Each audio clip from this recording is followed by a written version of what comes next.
Vote মিটতে না মিটতেই আবার vote, তবে সব জায়গায় নয়।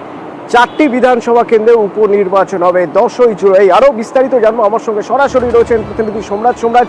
কোন কোন বিধানসভা আসন এবং সেখানে কেন পুনর্নির্বাচন হচ্ছে? দেখো, যেটা নির্বাচন কমিশনের তরফে জানানো হয়েছে, রাজ্যের 4টি বিধানসভা আসনে ফের পুনর্নির্বাচন হবে 10ই জুলাই। এবং যে আসনগুলিতে পুনর্নির্বাচন হবে তা হচ্ছে রায়গঞ্জ, রানাঘাট দক্ষিণ, বাগদা ও মানিকতলা। মূলত রায়গঞ্জ, রানাঘাট দক্ষিণ ও বাগদা এই 3 বিধানসভায় 3 বিধায়ক পদত্যাগ করেছিলেন।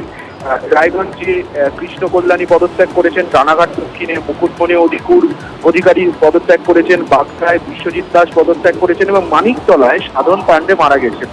এই 4টি আসনে পুনর্নির্বাচন হবে। নির্বাচন কমিশনের তরফে বিজ্ঞপ্তি জারি করা হয়েছে।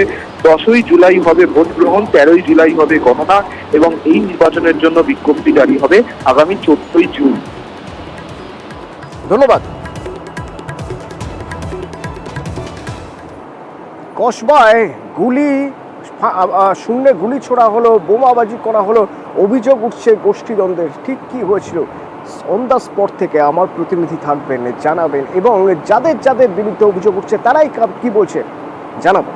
বিরতির পর সঙ্গে থাকুন।